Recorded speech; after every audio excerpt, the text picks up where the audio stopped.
Allahu Akbar, Allahu Akbar, Allahu Akbar.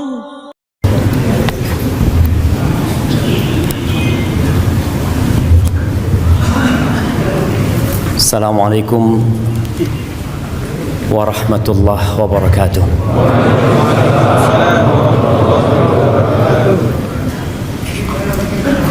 Alhamdulillah alladzi bi ni'matihi tatimmus salihah. Segala puji bagi Allah Jalla Jalaluh yang karena nikmatnya kebaikan-kebaikan menjadi sempurna,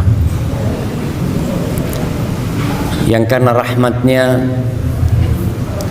niat-niat baik hamba dapat terlaksana. Malam hari ini dengan hujan yang cukup deras kita bisa sampai ke tempat ini.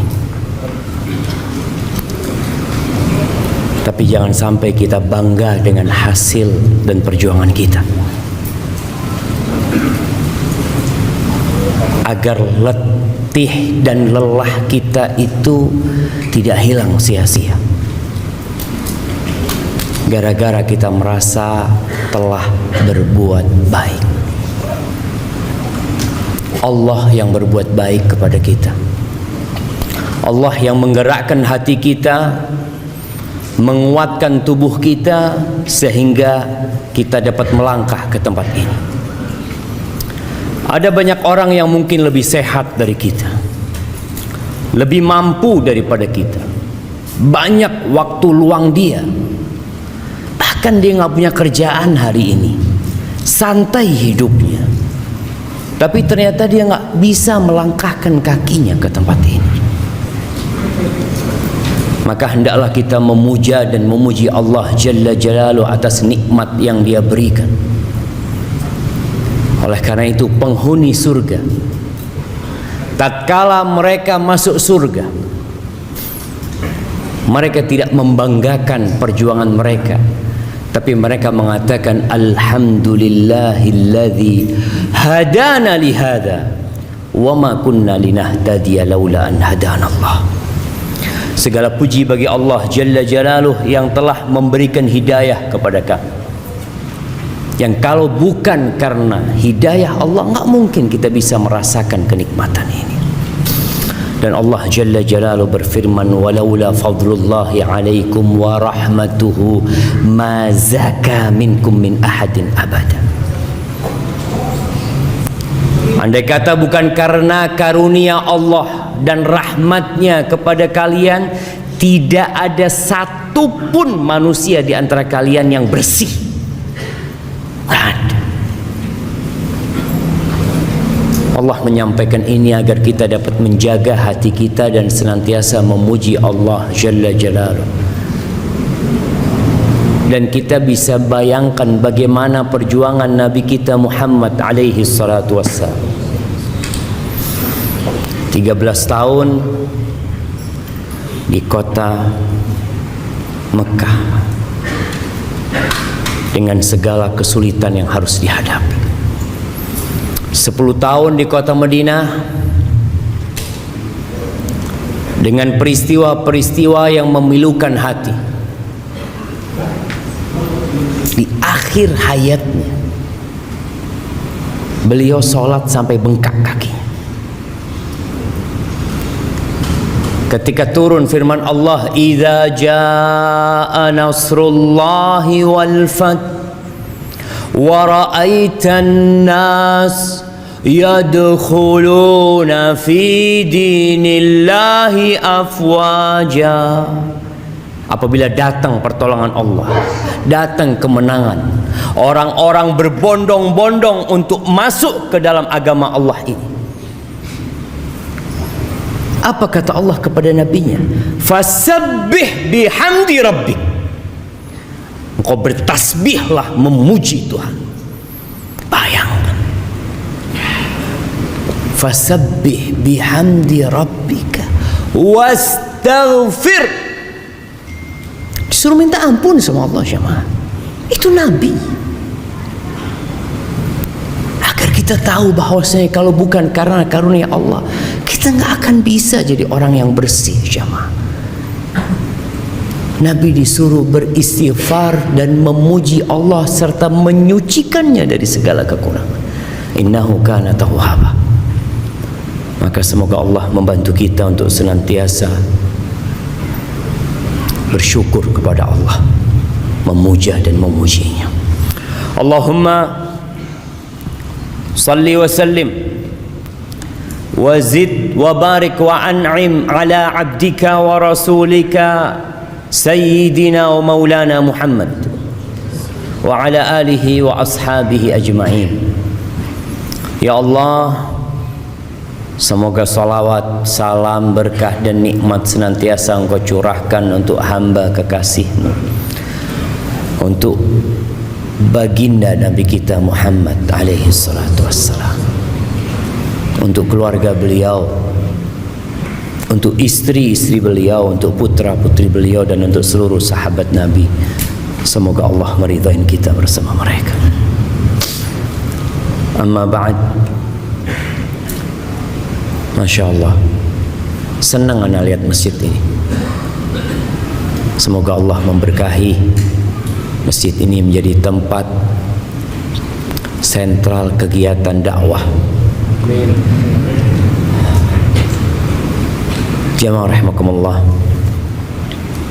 selama pandemi ini yang sepertinya kita juga belum selesai dari pandemi.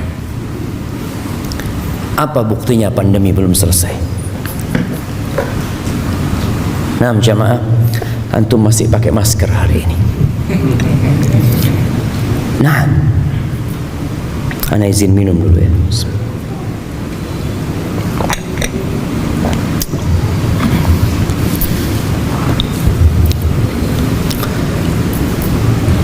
Selama pandemi, di awal-awal ana sering mengikuti jumlah yang terpapar COVID, jumlah yang sembuh, dan jumlah yang mati. Terus ana lihat, padahal sebelumnya ana nggak peduli dengan berapa orang yang mati. Antum peduli dengan berapa penduduk Indonesia yang mati? Nggak ada. Yang cari tahu hari ini berapa ya yang mati di Jakarta. Tapi di masa pandemi ada data yang membuat sebagian orang jadi tahu. Dan ternyata sebagian yang pergi meninggalkan dunia ini keluarga kita, orang-orang yang kita cintai. Dahulu COVID itu sepertinya jauh, tahu-tahu tetangga kita. Sebagian ada yang orang tuanya, anaknya, saudaranya. Dan ahibati fillah, ketika masa COVID itu sebagian saudara kita, sebagian kerabat kita keluar rumah dan tidak pernah balik ke rumah lagi, langsung ke kuburan. Sampai kita melihat ada kejadian paksa membawa jenazah itu ke rumah. Udah mati nih orang, udah selesai urusannya dengan dunia, tapi keluarganya masih ingin ngurusin itu jenazahnya. Iya,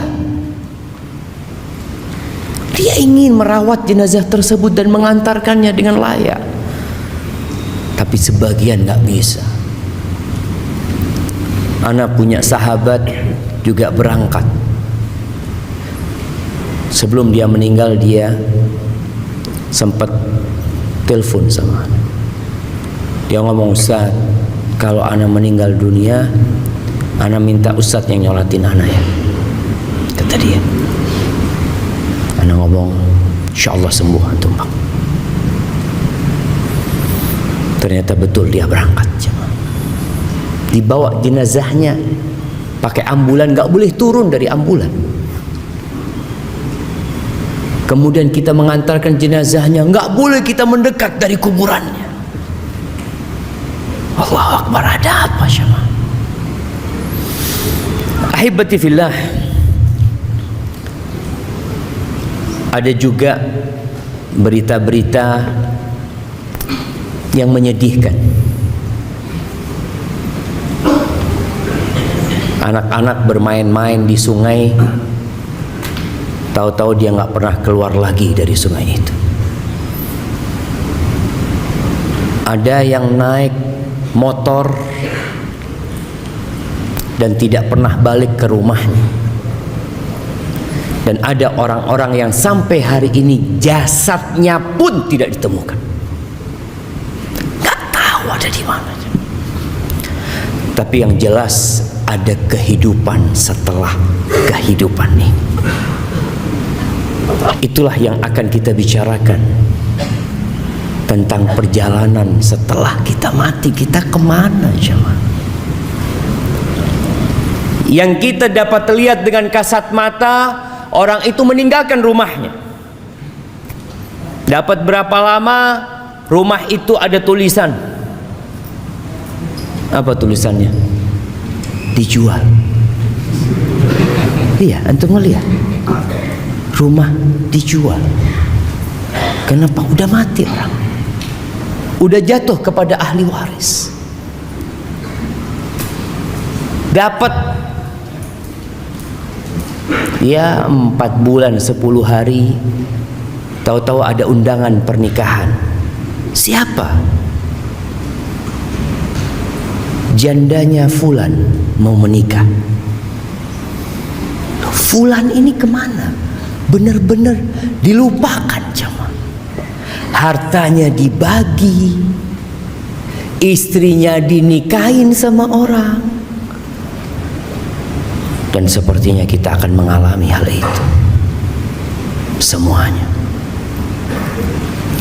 Kalau kita mati kemudian selesai urusannya, selesai mati jadi bangkai, selesai sudah, maka kematian itu akan menjadi tempat peristirahatan, akan menjadi tempat orang itu santai, selesai sudah urusannya dari beban dunia. Maka sebagian orang kepingin mati aku. Ketika dia sakit parah, dia berpikir ahsan mati. Bagaimana engkau tahu kematian itu lebih baik buat dirimu? Boleh jadi di tempat itu engkau lebih tersiksa. Maka Nabi SAW mengatakan, la yatamannayanna ahadukumul maut li dhurrin nazala bihi. Jangan ada yang berharap kematian gara-gara penyakit yang menimpanya. Karena kematian itu hadzimul ladzat, pemutus segala kelezatan. Antum ketika hidup masih bisa menambah 1 kalimat tasbih, 1 kalimat tasbih, subhanallah. Mungkin 2, subhanallah. Mungkin 3, subhanallah. Yang 1 tasbih itu bisa jadi lebih baik dari kota Jakarta. Wal baqiyatus salihatu khairun 'inda rabbika wa khairun amala. Itu lebih baik. Walau anna idza mitna turikna lakana al-mautu rahata kulli hayy. Ada seorang yang berpesan dalam bait-bait syairnya mengatakan, andai kata kalau kita mati itu kita dibiarin selesai udah, nggak diapa-apain, maka niscaya kematian itu adalah tempat istirahat buat setiap orang hidup. Walakinna idza mitna bu'itsna. Jadi masalah kita kalau mati, kita akan dibangkitkan kembali dan kita akan ditanyai tentang segala sesuatu. Segala sesuatu jemaah. Kita kadang-kadang dengar berita seorang public figure yang bunuh diri gara-gara dibully. Bunuh diri. Karena dia udah nggak tahan menghadapi warganet dan netizen. Dia bunuh diri. Dia pikir dengan mati selesai, beban hidupnya selesai, kegalauan hidupnya, kepedihan jiwanya selesai. Kata siapa jemaah? Maka nanti pada saat dibagikan rapot, orang yang mendapatkan kitab dengan tangan kirinya, dari arah kirinya, apa kata dia? Ya laitani lam uta kitabiyah walam adri ma hisabiyah, ya laitaha kanatil qadiyah. Dia berpikir, andai kata aku nggak dapat kitabku, nggak tahu dengan catatanku, andai kata kematian itu menyelesaikan segalanya. Selesai, istirahat ya man. Antum punya utang, datang debt collector, ambil tali, seret, selesai sudah. Orang berpikir seperti itu. Dan sampai hari ini kita masih mendapati orang-orang yang bunuh diri karena dia berpikir dengan bunuh diri selesai. Iya, memang selesai segala kenikmatan dia, putus semua kelezatan dia, putus. Tinggal bencana dan azab yang menanti dia. Ahibati fillah, kita nggak akan bisa lari dari kematian. Makanya antum nggak usah tanya kapan antum mati, tapi bagaimana tatkala kita mati nantinya, karena itu yang menentukan perjalanan kita selanjutnya. Allah Azza wa Jalla mengatakan di surat Al-Jumu'ah ayat 8, Qul innal mauta alladhi tafirruna minhu fa innahu mulaqikum.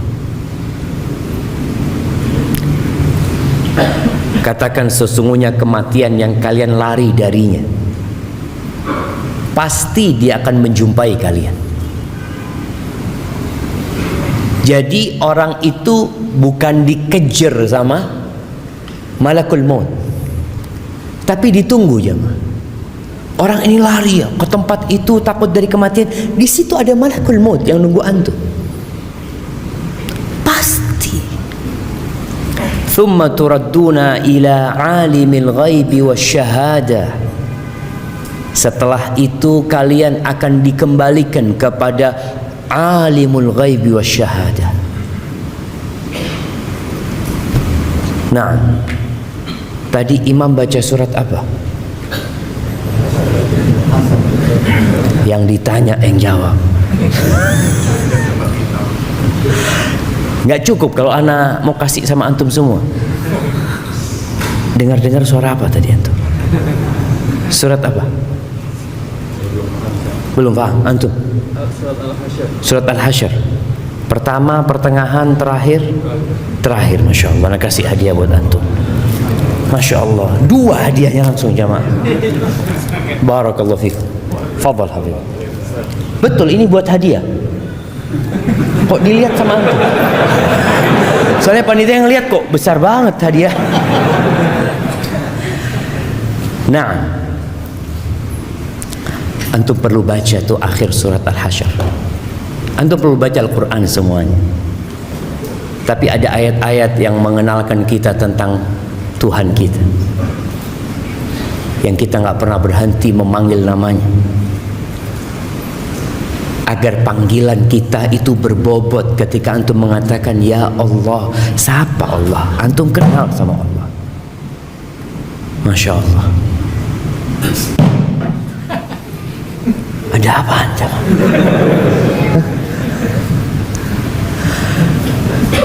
Alimul ghaib wasyahadah. Huwallahu alladzi la ilaha illahu alimul ghaib wasyahadah huwar rahmanur rahim. Allah itu tahu dengan yang gaib dan tahu dengan yang nyata. Masya Allah. Jazakallah khair. Malam hari ini kita tampak di tempat ini sebagai orang-orang baik, tapi Allah tahu siapa kita yang sebenarnya. Kita bakal mendapatkan balasan dari setiap yang kita kerjakan. Kata Allah, fayunabbi'ukum bima kuntum ta'malun. Kelak Allah akan memberitahu kalian dengan apa yang kalian kerjakan. Ahibati fillah, Bagaimana perjalanan setelah kematian? Kita tahu dengan yang namanya sakaratul maut. Wa ja'at sakratul mauti bil haqq. Kematian itu ada sekaratnya. Sakitnya perpisahan ruh dengan jasad itu akan dirasakan oleh semua orang. Kalau orang diamputasi tangannya, dia akan merasakan sakit, makanya dibius dia kadangkala. Itu hanya perpisahan antara tangan dengan lengan.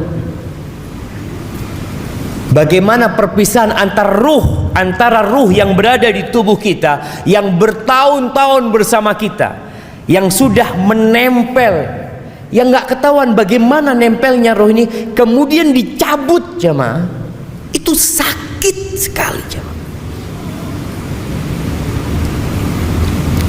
Sampai Nabi SAW, beliau adalah manusia yang paling dicintai Allah, mengatakan ketika beliau sakit parah sampai pingsan, bangun lagi, pingsan lagi, beliau mengatakan, ala inna lil mauti la sakarat. Kematian itu ada sekaratnya, karena memang berpisah ruh itu dari jasad jamaah. Kalau Nabi merasakan begitu pedihnya, karena memang Allah melipatkan pahala buat nabinya, menyediakan pahala yang begitu besar untuk nabinya, bagaimana dengan kita jemaah? Jemaah rahimakumullah, ruh akan dibawa oleh para malaikat. Orang yang beriman akan didatangi oleh malaikat-malaikat bidul wujuh, yang wajahnya putih, indah wajah mereka. Mereka duduk di tempat yang dapat dipandang oleh mayit yang mau mati ini. Orang-orang di sekitarnya nggak tahu. Mereka membawa kain kafan dari surga. Kemudian setelah itu datang malaikat pencabut nyawa, memerintahkan kepada orang ini untuk keluar, ruh ini untuk keluar. Apabila dia orang yang beriman, maka dia akan keluar dengan mudah. Keluar dengan mudah. Nabi SAW mencontohkan seperti keluarnya air dari mulut teko. Tapi itu sakit. Nabi SAW merasakan sakit. Adapun kalau orang itu orang fajir, maka ruhnya juga akan keluar, tapi dia nggak mau keluar. Ketika diperintahkan keluar, dia berusaha untuk berpegangan dengan jasadnya supaya dia nggak keluar, karena dia disuruh keluar menuju ke azab Allah Azza wa Jalla. Maka Nabi mencontohkan seperti kawat gerigi yang berada di kulit domba yang basah, kemudian dia ditarik sehingga urat-urat itu ikut ketarik. Maka Allah Azza wa Jalla mengatakan, walau tara, di surat Al-An'am ayat 93, walau tara idz zalimuna fi ghamaratil maut wal malaikatu basitu aydihim akhriju anfusakum al yawm tujzauna adzabal hun bima kuntum ta'malun. Andai kata kalian melihat ketika orang-orang zalim itu dalam perjalanan kematian, dia sudah dalam perpisahan dengan kehidupan ini, dan malaikat membentangkan tangannya mengatakan, keluarkan jiwa kalian, keluarkan jiwa kalian. Keluar kemana? Keluar menuju azab Allah. Hari ini engkau akan mendapatkan azab yang menghinakan. Mungkinkah dia mau keluar jamaah? sulit dia akan keluar. Tapi orang yang beriman, ketika disuruh keluar, keluar, tapi tetap perpisahan itu sakit loh, sakit. Makanya kenapa Nabi SAW sering-sering mengatakan kepada para sahabat, akthiru dzikra hadhimil ladzat, banyak-banyaklah kalian mengingat, banyak-banyak mengingat. Kenapa kajian tentang kematian itu harus sering disampaikan? Karena kita lupa. Antum di sini mungkin ingat, iya, keluar rumah melihat ada siomay, oh zen siomay. Udah yang namanya mati lupa sudah. Kadang-kala baca bismillah enggak. Keluar rumah bertemu dengan keluarga, sibuk dengan acara besok ada meeting ini itu, lupa dengan kematian. Sedangkan mati itu datang mendadak tanpa persiapan dari kita. Apalagi kita berada di zaman yang banyak mati mendadak. Bukan satu orang mati mendadak, satu pesawat mati mendadak. Kita baca berita tabrakan beruntun di tol. Kita baca berita sebuah bis mengangkut anak-anak rekreasi bersama orang tuanya jatuh ke jurang, mati. Kemarin berita kapal laut yang membawa TKI ilegal kemana? Ke Malaysia. Antum bisa bayangin orang-orang yang naik itu. Mereka berpikir, saya mau kerja, insya Allah setahun bayar utang, setahun beli mobil, setahun dia sudah mikir karena dia tahu dengan gaji tiap bulan, ternyata dia nggak pernah muncul dari lautan itu.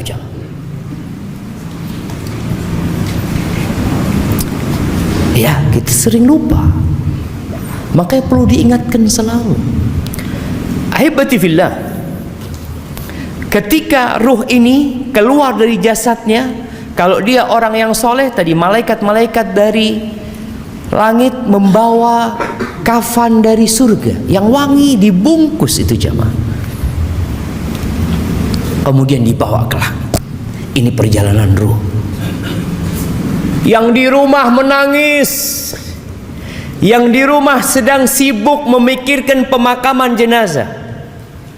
Ada yang berkata, gimana nih, kapan mau dimakamkan? Besok habis zuhur, apa jam 9, apa habis asar? Oh, ada anaknya yang ditunggu dari Padang, besok pagi akan terbang. Nih keluarga nggak mikirin ruhnya kemana nih. Yang dipikirkan sama keluarga apanya? Jasadnya. Jasad ini akan kembali ke tanah. Kemudian malaikat membawa ruh itu menuju ke langit. Ini buat orang yang soleh. Hatta yantahu biha ila sama'id dunya, ke langit yang terendah. Fayastaftihuna lahu, kemudian mereka minta dibukakan izin untuk masuk. Fayuftah lahu, dibukakan. Fayushayyi'uhu min kulli sama'in muqarribuha, malaikat itu mengangkat ruh itu naik ke langit yang selanjutnya. Jadi dari setiap langit itu, malaikat-malaikat yang dekat itu mengantarkannya terus sampai ke langit yang ketujuh. Mereka mengatakan, ini siapa ini gitu loh, kok wangi orangnya. Disebutkan dengan namanya yang paling indah yang disebutkan di bumi. Ada orang-orang yang amalannya tiap hari diangkat jamaah, diangkat terus amalan ini ke atas sana. Tapi ada orang yang nggak pernah diangkat amalan kebajikannya, dosa yang terus diangkat. Ketika sampai ke langit ketujuh, fayaqulullah azza wa jal, Allah berfirman, uktubu kitab abdi fi illiyin, catat catatan hambaku ini dalam illiyin, dalam catatan yang milik orang-orang soleh di tempat yang tinggi dan indah. Wa aiduhu ilal ard, kembalikan dia ke bumi. Setelah dari atas, jalan ke atas, dibalikin ke bumi. Fa inni minha khalaqtuhum wa fiha u'iduhum wa minha ukhrijuhum taratan ukhra. Allah mengatakan, sesungguhnya aku dari tanah menciptakan mereka, dan kepada tanah aku akan kembalikan, dan akan dikeluarkan dari tanah pula kelak pada hari kiamat. Maka akhirnya ruh itu dikembalikan ke jasadnya, kalau ada jasadnya. Karena kadang-kala orang tanya, Ustaz, gimana kalau orang itu dimakan sama ikan hiu? Yang makan ikan hiunya 17, belum lagi nanti ikan yang kecil-kecil makan. Allah ala kulli syai'in qadir. Kalau kita bicara kekuasaan kita, kemampuan kita, ya kita akan bingung jemaah. Tapi kalau kita kenal sama Allah Azza wa Jal, innama amruhu idza arada syai'an ay yaqula lahu kun fayakun. Maka tatkala itu dimasukkan kembali ke jasadnya, mulai dia akan melewati proses fitnah, ujian. Ini ujian terakhir manusia ketika dia dikuburnya. Kenapa setiap sholat kita dianjurkan berdoa di akhir tasyahud kita, Allahumma inni a'udzubika min adzabil qabr wa min adzabi jahannam wa min fitnatil mahya wal mamat. Fitnah kehidupan dan kematian. Ini fitnah kematian yang akan dirasakan oleh setiap jiwa nanti. Dia didudukkan oleh malaikat, ditanya tentang 3 pertanyaan. Adapun kalau orang kafir yang mati atau orang fajir, maka sama, ruhnya akan diangkat. Nabi SAW menyebutkan, fayas'aduna biha fala yamurruna biha ala mala'in minal malaika. Dibawa tuh ke atas, tidak pernah mereka melewatin malaikat kecuali malaikat akan mengatakan, ma hadzal ruhul khabith. Ruhnya siapa? Ruh yang busuk ini siapa? Nggak kenal tuh malaikat-malaikat. Fayaquluna fulan bin fulan. Disebutkan nama itu. Ya bukan, mudah-mudahan bukan nama kita yang disebutkan jamaah. Artinya disebutkan nama orang ini, orang yang jahat ini, bi aqbahi asma'ihi allati kana yusamma biha fid dunya, dengan nama yang paling buruk yang dinamakan dia di dunia. Kita tahu kalau yang namanya penjahat itu punya banyak nama alias, apa namanya? Inisial. Alias fulan, kan banyak namanya. Padahal nama sebenarnya bagus. Umpamanya namanya dia siapa? Sirajuddin namanya. Tapi karena dia penjahat, dia nggak pakai nama itu, disebutkan alias fulan, alias fulan, alias fulan. Dia akan dipanggil dengan nama yang paling buruk yang dipanggil di dunia.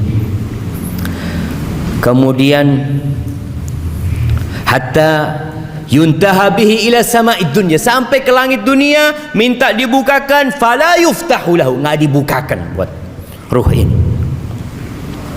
Thumma qara'a Rasulullah SAW, la tufattahu lahum abwabus sama, nggak akan pernah dibukakan buat mereka pintu-pintu langit. Wala yadkhulunal jannah, dan tidak akan pernah masuk surga tuh orang kafir. Masih ada orang-orang yang mengatakan mungkin di surga itu ada orang non muslim,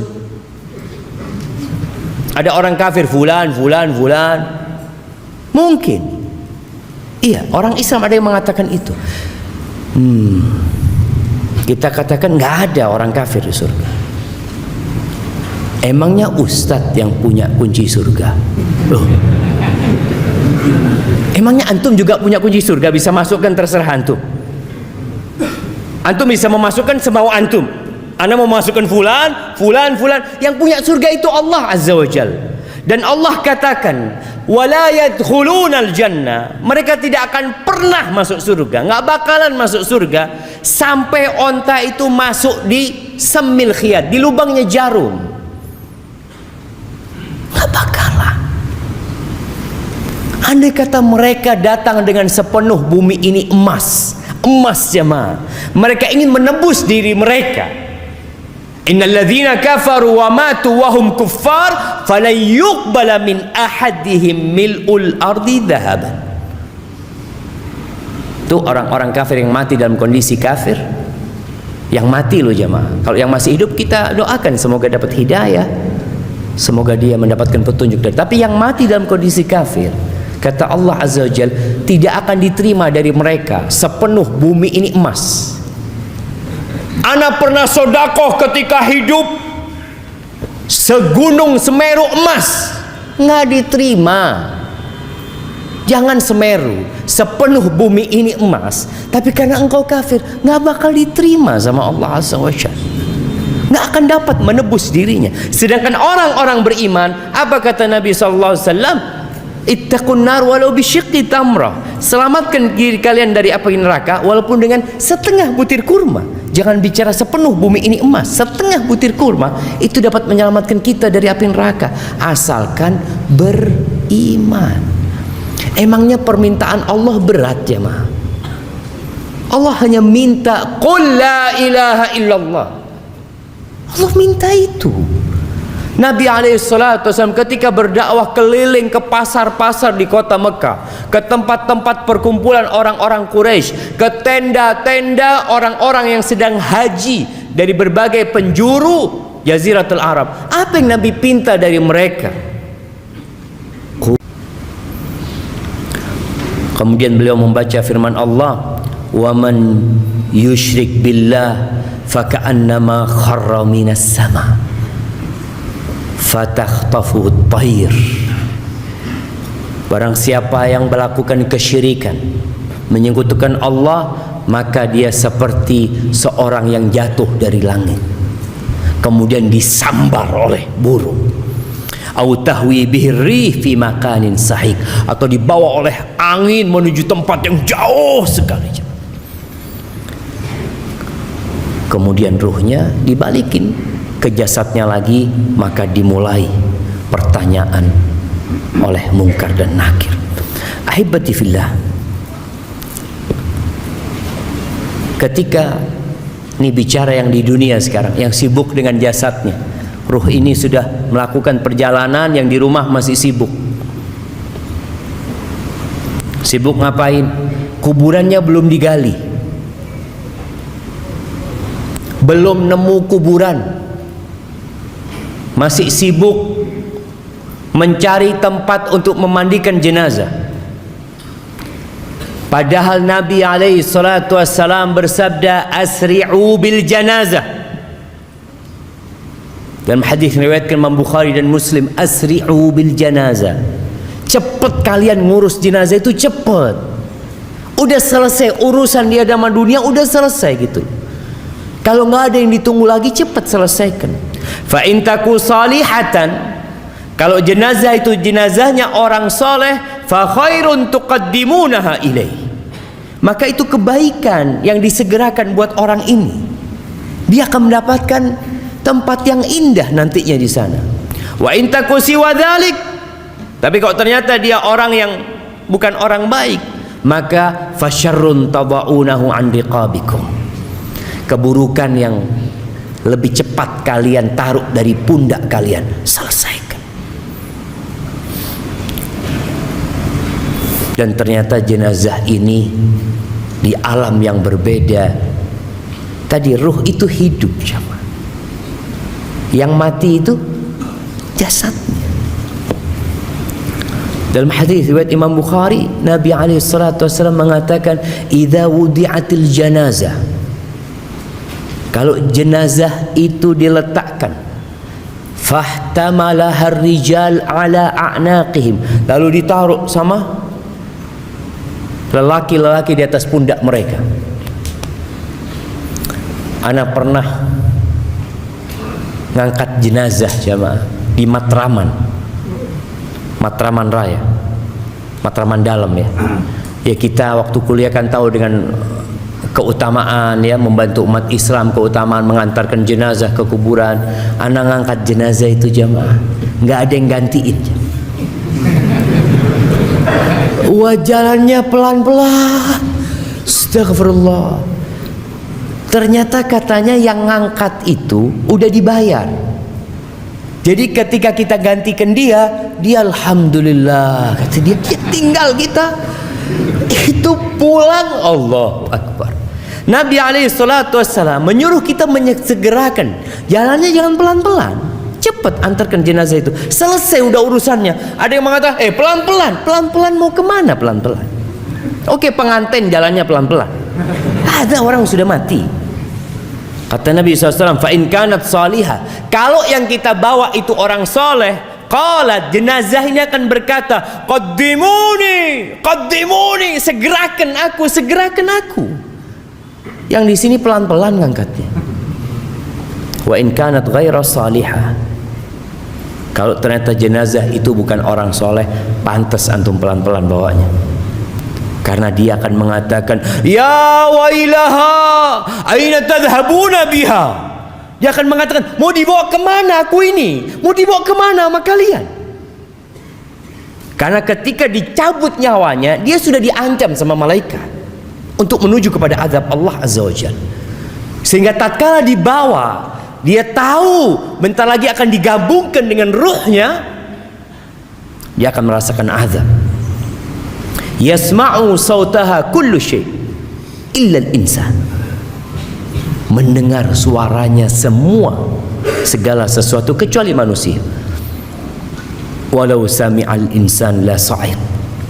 Kata Nabi SAW, kalau manusia mendengarkan pasti dia akan pingsan mendengarkan teriakan ruh ini. Ahibati fillah, udah ditaruh di kuburan. Kita lihat bagaimana anak yang soleh mensegerakan berangkatnya jenazah ayahnya. Ketika sampai kalau ditanya, ayo siapa yang mau turun? Ayo anaknya fulan turun. 3 orang turun. Diangkat tuh jenazah, ditaruh, kemudian dihadapkan ke kiblat. Lalu dikasih kayu, dikasih bambu atau apa, kemudian mulai tanah itu diambil untuk diuruk ini kuburan. Ada yang mengatakan anaknya tolong diinjak-injak, kuburan bapaknya suruh injak-injak. Nah, selesai urusan ayah, selesai dikuburkan. Nabi biasanya alaihi salatu wassalam berdiri mengatakan kepada para sahabatnya, istaghfiru li akhikum wasalullaha lahu tathbit fa innahu al-an yus'al. Mohonkan kepada Allah ampunan dan mohonkan kepada Allah supaya dikasih keteguhan dia sedang ditanya. Ahibati fillah, keluarganya akan pulang. Anaknya nangis berapa lama? Setengah jam? Bentar. Anak beberapa kali ngantarkan jenazah, tahu-tahu anaknya udah pulang duluan. Kenapa? Udah capek Ustaz, dari tadi malam nggak tidur. Antum nggak mikir ayahmu lagi ngapain di sana? Aduh, kan urusan ayah sendiri Ustaz. Wallahi sahih jamaah. Orang-orang akan meninggalkan kita. Kata Nabi SAW, ketika dia masuk di dalam kubur ini, ditinggal sama keluarganya. Di hadis Bara' bin Azib tadi, lanjutan hadis Bara' bin Azib yang diriwayatkan Imam Tirmidzi, fayatihi malakan, akan datang kepada orang ini 2 malaikat, syadidal intihar, yang keras galak malaikat ini. Dalam riwayat lain dikatakan azraqani aswadan, rupa malaikat ini blue black. Tahu blue black? Apa bahasa Indonesianya? biru hitam. Ada orang hitam sampai biru jemaah. Antum ini hitam apa biru gitu ya. Ini malaikat, Nabi nyebutkan. Memang digambarkan malaikat itu makhluk yang menakutkan ketika itu untuk menyidang orang ini. Maka dikatakan fitnah jemaah. Fitnah. Kenapa kita terus berdoa memohon kepada Allah, ya muqallibal qulub tsabbit qalbi ala dinik. Kenapa Nabi di atas kuburan tadi menyebutkan wasallallahu lahu tatsbit, mohonkan kepada Allah keteguhan, karena berat sekali fitnah di sana. Wa yujlisani, disuruh duduk orang ini. Gimana antum didudukkan sama makhluk yang menakutkan gitu jam? Fayaqulani lahu man rabbuk ma dinuk man nabiyuk. Maka akan ditanya 3 pertanyaan. Oh, pertanyaan itu gampang Ustaz. Ahibati fillah, antum pernah melihat orang yang dibawa sama polisi dari rumahnya, kemudian ditutupi kepalanya, kemudian dinaikkan ke mobil, ditaruh di tempat yang gelap kulita, kemudian mulai diinterogasi orang ini. Siapa namamu? Apa nama? Tanya nama saya. Dia akan kebingungan. Ditanya sama polisi ini, dari mana engkau? Ini itu. Dia bingung, ada apa ini? Dia mau jawab, kadang-kadang lupa dengan jawaban-jawaban yang sebenarnya dia tahu jemaah. Masya Allah. Kita azan dulu. Nah, kita lanjut. Nah jemaah, kita lanjutkan dulu, karena kalau kita mau sholat sekarang kayaknya ada banyak yang harus terusir dari dalam sini. Nanti waktu sholat yang sebagian mungkin harus keluar ya. Yang tadi sholat di dalam tetap di dalam. Yang tadi sholat di luar keluar. Masa Ustaz? Astagfirullah. Baik, ahibati fillah, 3 pertanyaan tadi tidak dijawab dengan hafalan. Kalau bicara hafalan, senok hogron hafal Quran. Ada orang-orang munafikun hafal Quran, tapi menjawab pertanyaan itu dengan keyakinan. Makanya kalau orang itu adalah orang yang beriman, bukan orang yang pura-pura beriman, bukan yang imannya karena ikut-ikutan, tapi imannya khalisan lillah, maka dia akan menjawab mengatakan Rabbi Allah wa dinil Islam wa Nabi Muhammad sallallahu alaihi wasallam. Kemudian akan ada yang menyeru dari langit mengatakan an sadaqa abdi, benar, benar. Tapi kalau dia orang munafik, fajir, ketika ditanya man rabbuk, ma dinuk, man nabiyuk, dia mengatakan sami'tu nas yaqulun faqultu. Jawaban dia, bisa dia jawab Tuhannya Allah, bisa dia jawab Nabinya Muhammad SAW, bisa dia jawab Islam agamaku. Tapi apa kata dia? Aku mendengar orang mengatakan itu, aku pun mengatakan seperti itu. Orang mengatakan Nabinya Muhammad, ya aku katakan Muhammad. Tanya agamanya apa? Oh, Islam. Islam, KTP-nya Islam dia. Tapi ternyata dia bukan orang yang benar-benar beriman, hanya pura-pura beriman. Maka akan ada yang menyeru dalil mengatakan an kadzaba abdi, bohong dia selama ini. Ahibati fillah, Ibnu Hibban dan Imam Tabrani meriwayatkan dari Abu Hurairah radhiyallahu anhu, dari Nabi alaihi salatu wassalam, beliau mengatakan, walladzi nafsi biyadi, walladzi nafsi biyadih, demi yang jiwaku berada di tangannya, yakni demi Allah azza wa jalla, yang jiwa kita semua ada di tangan Allah. Innal mayyita la yasma'u khafqa ni'alikum hina tuwalluna anhu mudbirin. Sesungguhnya mayit itu mendengarkan suara sandal kalian ketika kalian pergi meninggalkannya. Kita lihat yang ramai, tahu-tahu sepi, senyap. Fa in kana mu'minan, kalau dia orang yang beriman, kanatis shalah 'inda ra'sihi, maka salat akan berjaga di kepalanya.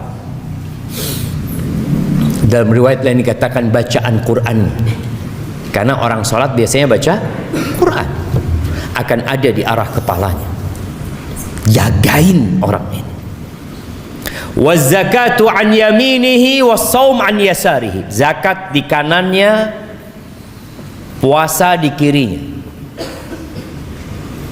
Salatnya benar orang ini, puasanya benar, zakatnya benar. Wa kullu fi'lil khairat minas sadaqah wassila wal ma'ruf wassila wal ma'ruf wal ihsan ila nas 'inda rijlih. Semua amal kebajikan lainnya yang seperti sedekah sunnah, silaturahim, berbuat amar ma'ruf nahi mungkar, berbuat baik kepada orang, itu akan berjaga-jaga di kakinya.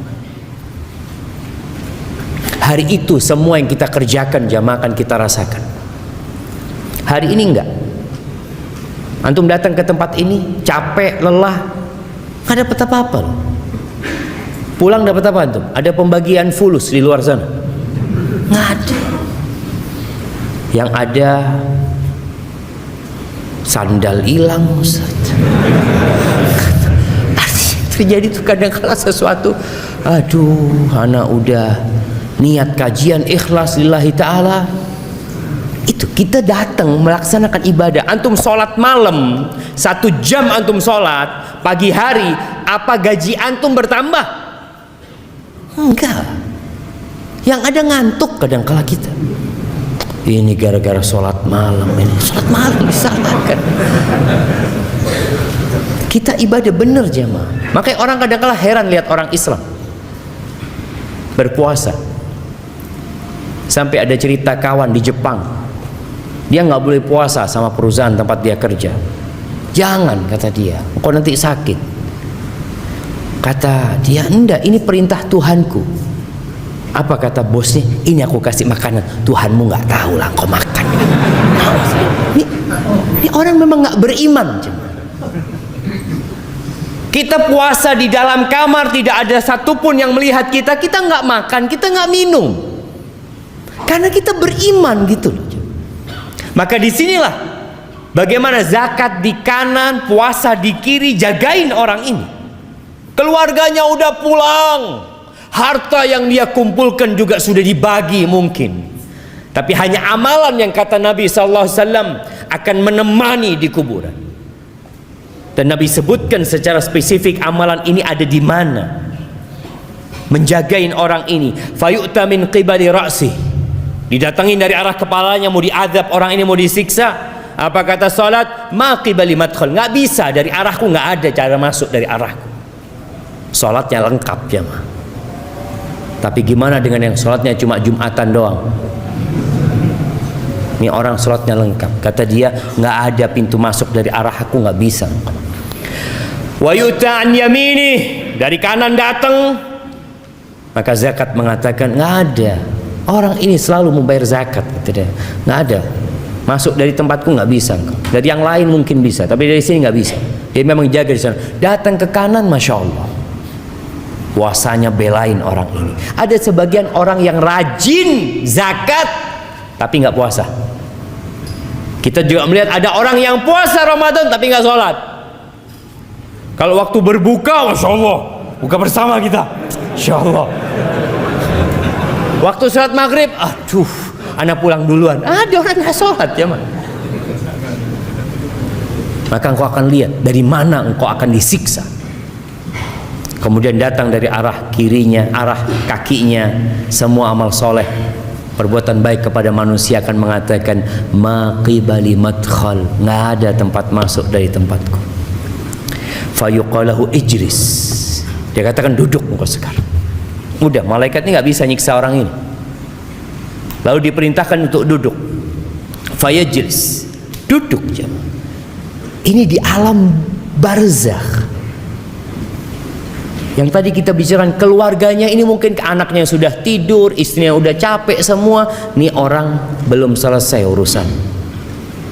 Kemudian orang ini duduk. Qad muthilat lahu syamsu qabl danat lil ghurub. Digambarkan kepada orang ini di alam sana ada matahari yang sedang mau tenggelam. Apa kata Nabi SAW? Orang ini tanya lagi, akhbirna amma nas'aluk. Kita mau tanya sama engkau, kau jawab pertanyaan kami. Apa kata orang ini? Da'ni hatta usalli. Tunggu dulu, aku mau sholat dulu, kata dia. Karena dia orang yang rajin sholat.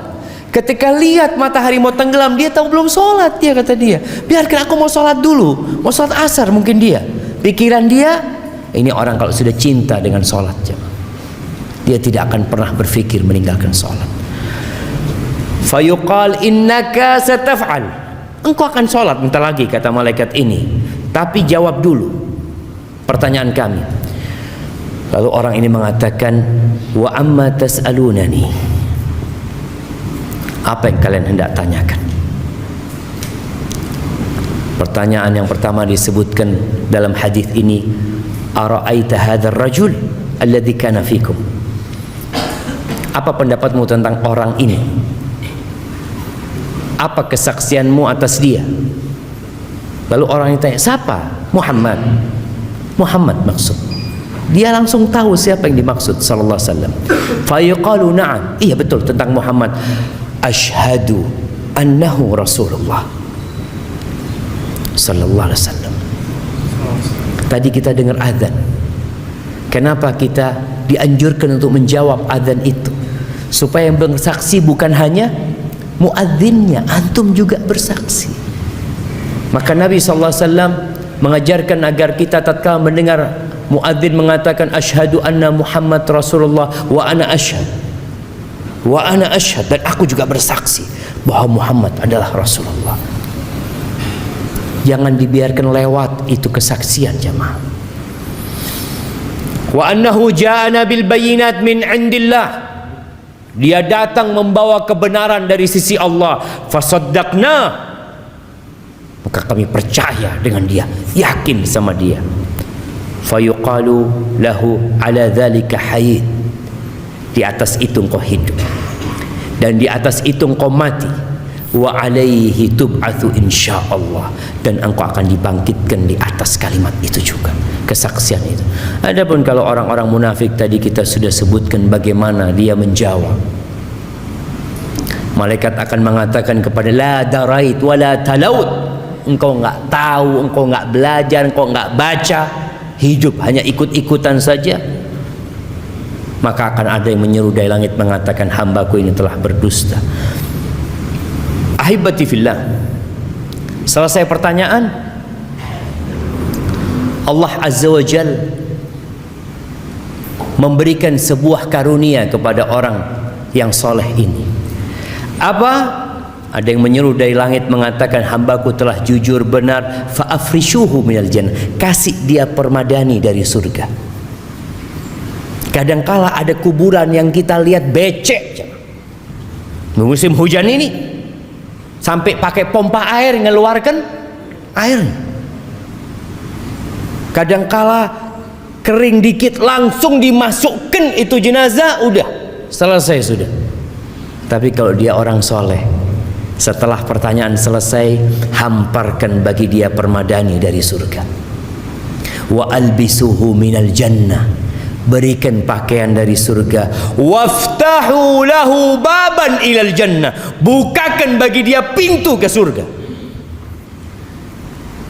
Maka dibukakan di kuburnya itu, dibukakan pintu sehingga datang aroma surga, wanginya surga, dan kuburnya, kata Nabi SAW, wa yufsahu lahu fi qabrihi madda basarih, kuburnya diluaskan sepanjang dia memandang. Karena apa?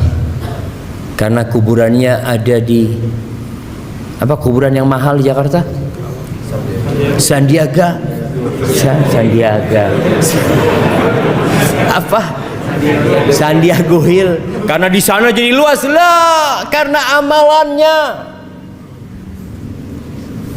Dalam kehidupan di dunia ini kita mendapatkan bagian kesenangan bukan karena amalan. Antum bisa lihat orang-orang yang selalu berada di sop pertama kadangkala hidupnya miskin, melarat. Tiap malam dia baca 1 juz, sulit ekonominya, bencana menimpa dia. Karena memang dunia ini darul amal, tempat untuk beramal, bukan untuk bersenang-senang di sini. Hisabnya nanti. Maka ini orang ketika sudah dikuburnya, walaupun menurut orang becek, kena air hujan ini dan itu, tapi karena amalan dia sejatinya telah dibentangkan kuburannya, dihamparkan permadani surga, dibukakan pintu surga.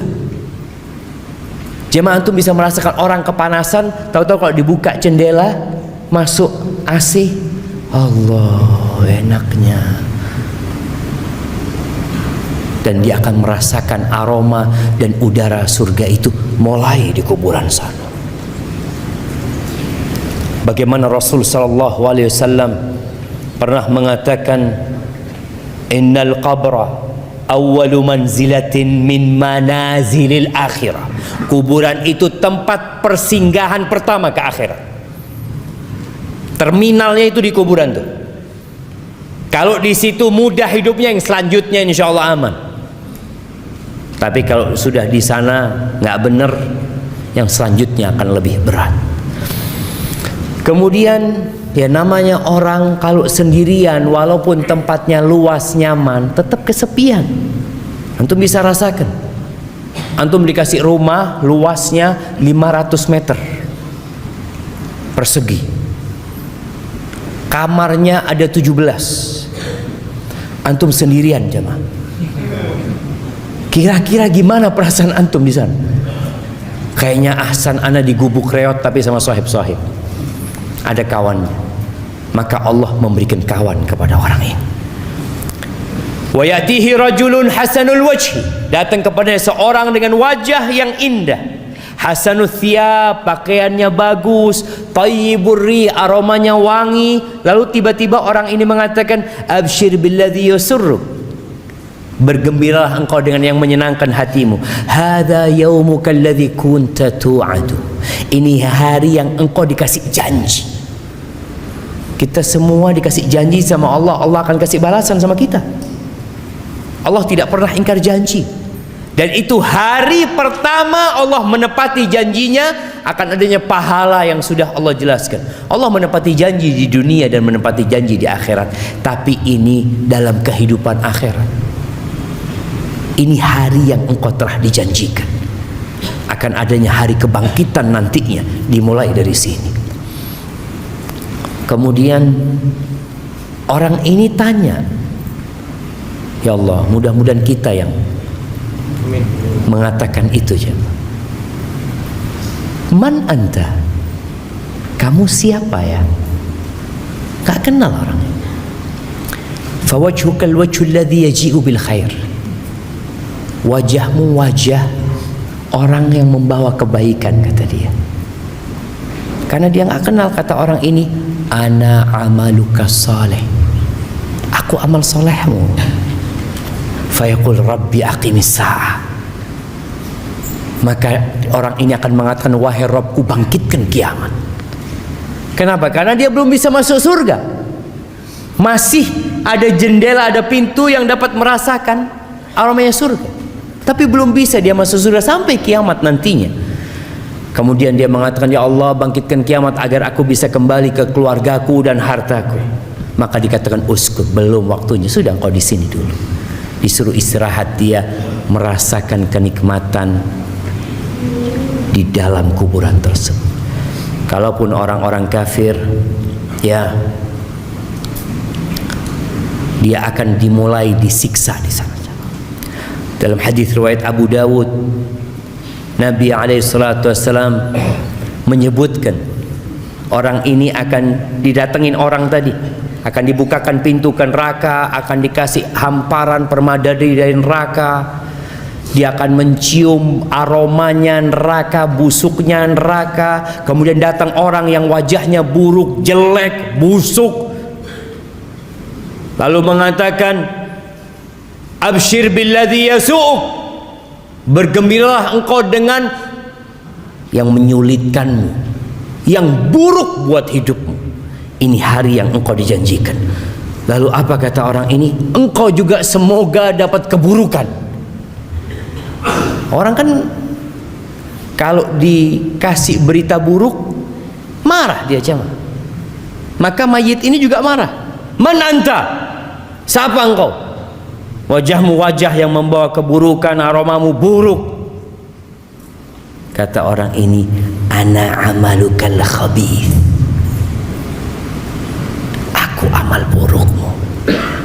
Kau nggak kenal sama aku amal burukmu, kata dia. Fawallahi, kata amal ini, orang ini mengatakan, demi Allah, ma alimtuka illa kunta bati'an an ta'atillah, aku nggak pernah kenal engkau kecuali orang yang lambat dalam ketaatan, sari'an ila ma'siyatillah, kalau diajak maksiat cepat engkau orang. Fajazakallahu syarran, semoga Allah memberikan balasan yang buruk buat engkau. Kemudian Allah kirim orang a'ma asam abkam, orang yang kata Nabi SAW buta, tuli bisu, pegang mizrabah, dia pegang semacam palu yang besar, yang kalau palu ini digunakan untuk menghantam gunung Semeru itu jamaah, kana turaban, gunung itu akan jadi rata sama tanah, jadi debu. Lau duriba biha jabalun kana turaban fayadribuhu, maka orang ini dipukul dengan palu itu sampai menjadi debu. Kemudian dikembalikan, kemudian dipukul, dia berteriak-teriak, dia menjerit, tapi nggak ada gunanya, nggak ada penyesalan yang bermanfaat pada waktu itu. Selesai sudah. Karpetnya dari neraka, aroma neraka datang, maka dia hidup dalam ketakutan sampai kiamat. Berapa tahun kita hidup di dunia? 70 tahun mungkin, kalau sampai. Maka ahibati fillah, jangan sibuk dengan perjalanan hidup di dunia, lupa dengan perjalanan hidup setelah kematian yang akan lebih lama dan lebih panjang hidup kita di sana. Nabi kita Muhammad alaihi salatu wassalam, berapa lama hidup di rumah yang hanya 5 kali 5? Berapa lama beliau hidup di rumah itu? Di kota Madinah beliau hidup 10 tahun di tempat itu. Di Mekah penuh dengan gangguan, hidup selama 53 tahun Nabi SAW. Hanya 63 tahun di muka bumi ini. Dan Nabi di kuburannya sudah berapa tahun? Antum? Berapa tahun Nabi di kuburan?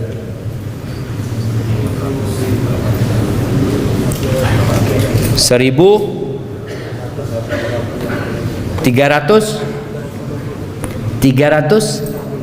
1438. Kapan Nabi mati?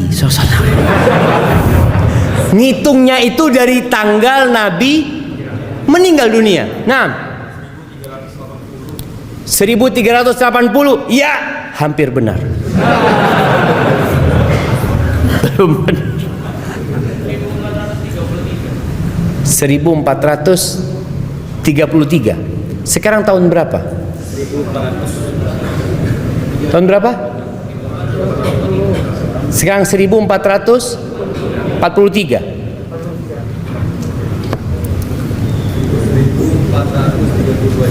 1432 jemaah. Nabi meninggal tahun 11 Hijriah. 1443 dikurangin 11 berapa? 32. Bener, nggak nyontek kan tuh? Kasihkan ke belakang. Oh, Masya Allah. Barakallahu fikum. Beliau sudah hidup di kuburannya 1432 tahun. Mana yang seharusnya kita pikirkan? Perjalanan yang mana? Ketika antum tahu mau melakukan perjalanan 2 hari, antum akan bawa bekal buat 2 hari itu. Kemudian dikatakan insya Allah 2 hari di sini, 2 tahun di sana. Mana yang antum akan pikirkan? Yang 2 hari ya secukupnya lah. Ana harus simpen untuk yang 2 tahun di sana. Barakallahu fikum. Udah selesai. Baik, ahibati fillah, itu yang dapat Anda sampaikan. Mungkin masih panjang perjalanan setelah kematian itu. Mudah-mudahan suatu saat kita bisa lanjutkan di tempat ini. Ana akan bacakan beberapa pertanyaan. Bagaimana mentalkin yang benar dan sesuai syariat bagi orang yang sakaratul maut? Iya. Dia dibimbing untuk mengatakan la ilaha illallah. Qul la ilaha illallah. Katakan la ilaha illallah. Ketika dia sudah mengatakan, dia mantu. Sampai dia berbicara ini dan itu baru diulangin lagi. Karena ada orang yang disuruh terus qul la ilaha illallah, la ilaha illallah, baca lagi la ilaha illallah, la ilaha, baca lagi. Dia mau mati dia itu nggak bisa. Capek-capek orang itu. Ketika dia mampu mengatakan la ilaha illallah, sudah dicukupkan. Kecuali dia ngomong yang lain. Bagaimana dengan orang yang sadar nggak sadar? Ya diingatkan. Ketika kelihatan dia sadar, bapak baca la ilaha illallah ayah. Tapi kita kadang-kadang nggak tahu Ustaz, ayah ini sadar apa enggak Ustaz. Ya sudah kau bacakan itu, semoga dia sadar. Nanti berapa lama kita sampaikan lagi seperti itu agar dia mengatakan la ilaha illallah. Bagaimana cara agar kita berkumpul di surga bersama keluarga? Allah Azza wa Jalla mengatakan walladzina amanu wattaba'athum dzurriyyatuhum biimanin alhaqna bihim dzurriyyatahum wama alatnahum min amalihim min syai'. Orang-orang yang beriman diikuti dengan anak keturunan yang beriman, maka kita akan kumpulkan mereka nanti jamaah tanpa mengurangi amalan mereka. Kadang-kala kan bapaknya umpamanya ya belum terlalu soleh lah, sholatnya cuma 5 waktu ya, kadang-kala masih banyak berbuat dosa, tapi anaknya Masya Allah imam anaknya ini, orang yang banyak kebaikan. Di akhirat gimana? Mungkin gak kumpul sama bapaknya, mungkin Allah kumpulkan sama orang tuanya. Boleh jadi diangkat derajat orang tuanya bersama anaknya, diangkat yang lebih tinggi, atau mereka saling berkunjung di antara mereka. Maka berusaha untuk menanamkan keimanan di diri keluarga kita. Dan kalau dikatakan apakah di akhirat keluarga saling mengenal? Iya, kecuali di 3 tempat. Aisyah pernah bertanya kepada Nabi SAW, apakah kita akan saling mengenal ya Rasulullah? Amma fi thalathati mawatin fala. Di 3 tempat kita tidak akan saling mengenal. Siapa yang tahu? 3 tempat yang kita tidak akan saling mengenal. Iya, di padang mahsyar itu ada 3 lokasi yang kita tidak saling mengenal.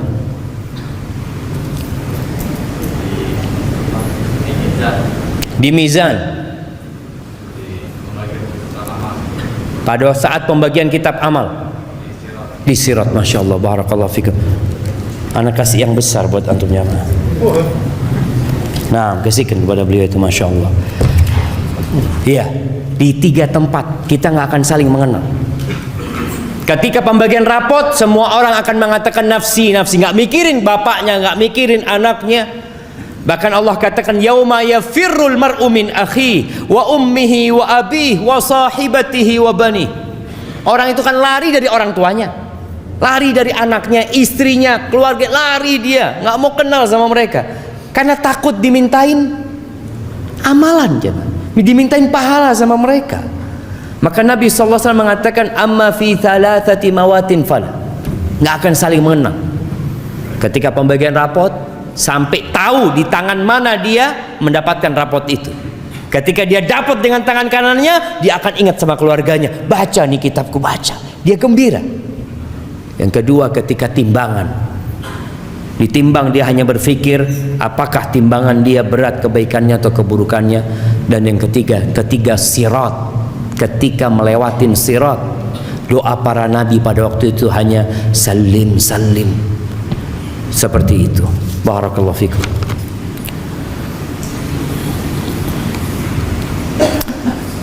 Ana izin minum dulu jemaah. Bismillah.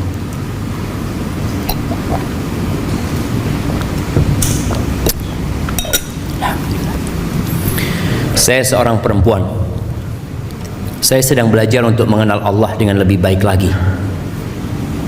Dan ini pertama kali saya datang ke kajian.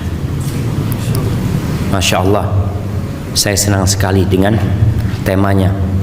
Ustaz, saya mau bertanya, di mana letak keadilan Allah? Dan setelah hari kiamat, apakah kita bisa kembali melihat atau bertemu orang tua kita yang sudah meninggal dunia? Ahibati fillah, kalau bicara keadilan Allah, Allah itu adil dalam urusan dosa. Yang berbuat satu dosa dibalas satu. Fajaza'u sayyi'atin sayyi'atun mithluha.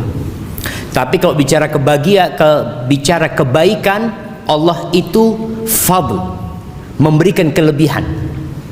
Makanya baca satu huruf, Allah lipat gandakan 10 kebaikan. Antum sedekah 1 juta, Allah bisa catat 700 kali lipat. Tapi antum berbuat satu dosa, nggak mungkin ditulis 2, nggak mungkin. Bahkan keadilan Allah, man hamma bihasanah, yang ingin berbuat kebaikan kemudian tidak bisa melakukannya. Umpamanya dia kepingin datang kajian, ya Allah aku mau datang kajian nanti sore ini, tahu-tahu hujan, dia nggak berangkat, ditulis kebaikan buat dia. Kalau dia hadir, maka Allah tulis 10 kali lipat. Wa man hamma bi sayyi'ah falam ya'malha, yang ingin berbuat dosa kemudian dia urungkan, ditulis kebaikan. Ini karunia. Tapi kalau dia melakukan dosa 1, ya sudah, Allah akan balas, akan tulis 1. Inilah keadilan Allah Jalla Jalaluhu. Allah mengatakan, wa nada'ul mawazinal qista liyaumil qiyamati fala tudlamu nafsun syai'a. Kami akan meletakkan timbangan yang tepat, nggak ada kecurangan di sana, nggak ada satupun yang akan dirugikan, nggak ada. Wa in kana mithqala habbatin min khardalin ataina biha wa kafa bina hasibin. Walaupun yang dia amalkan itu seberat biji sawi. Ini orang punya banyak dosa, dia punya kebaikan seberat biji sawi, Allah akan datang, ini kebaikanmu, nggak dilupakan jemaah. Kalau di dunia kita berbuat baik, lalu kita berbuat salah sama kawan kita biasanya mengatakan, sudah nggak ada maaf buat engkau. Tapi Allah enggak. Itu keadilan Allah Jalla Jalaluhu. Dan Allah mengirim para rasul supaya nggak ada alasan lagi untuk membantah Allah buat manusia. Dikasih tahu Allah itu tidak akan mengadab kecuali sudah mengutus rasul ke tempat itu. Barakallahu fikum.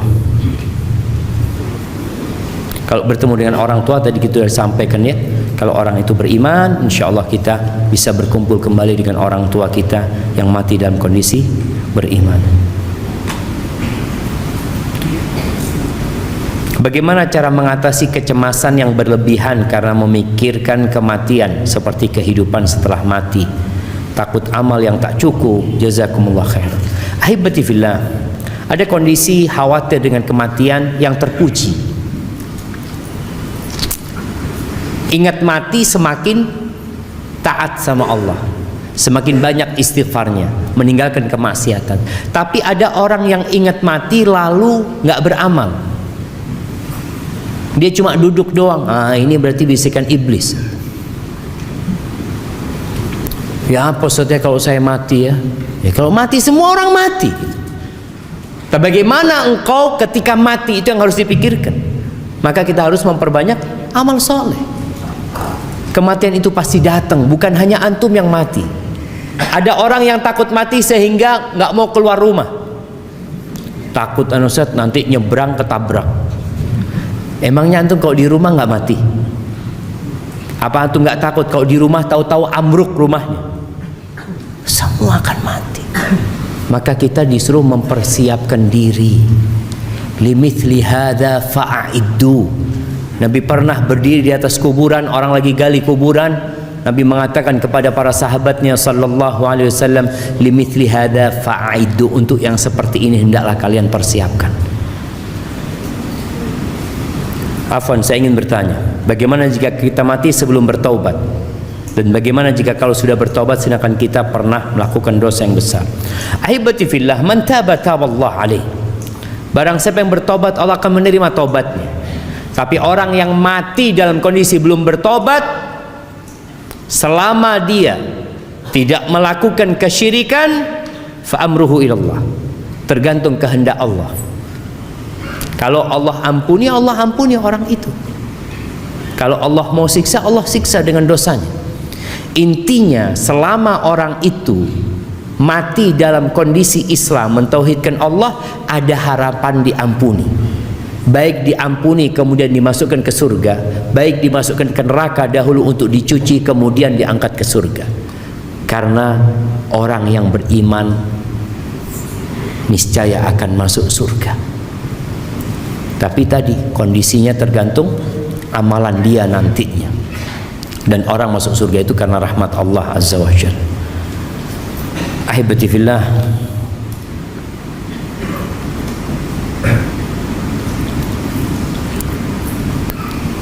perjalanan setelah kematian kita bahas untuk manusia. Bagaimana jika untuk binatang yang telah mati, Ustaz? Kenapa antum bingung sama binatang antum? Misalnya ana penyayang hewan kucing.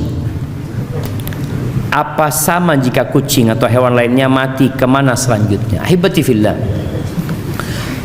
untuk binatang ya udah jadi tanah, dia jadi tanah.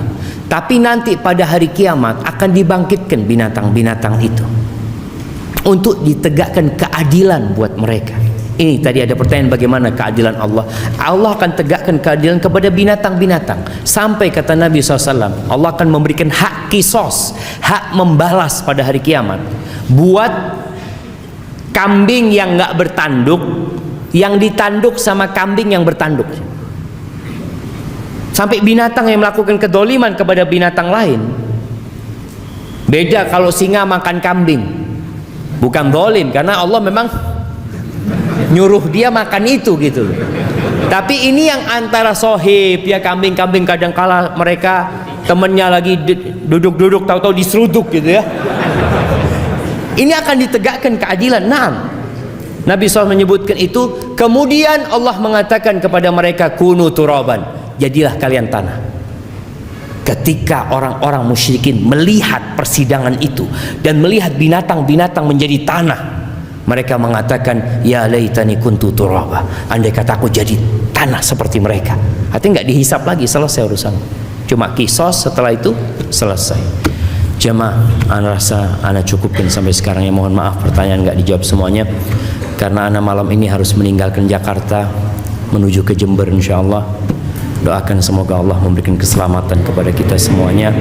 Apabila benar yang ana sampaikan itu dari Allah Azza wa Jalla, kalau ada yang salah dan kurang berkenan itu dari diri ana pribadi, Allah dan Rasulnya terbebaskan dari kesalahan itu. Kurang lebihnya mohon maaf. Subhanakallahumma wa bihamdika asyhadu an la ilaha illa anta astaghfiruka wa atubu ilaik. Wassalamualaikum warahmatullahi wabarakatuh.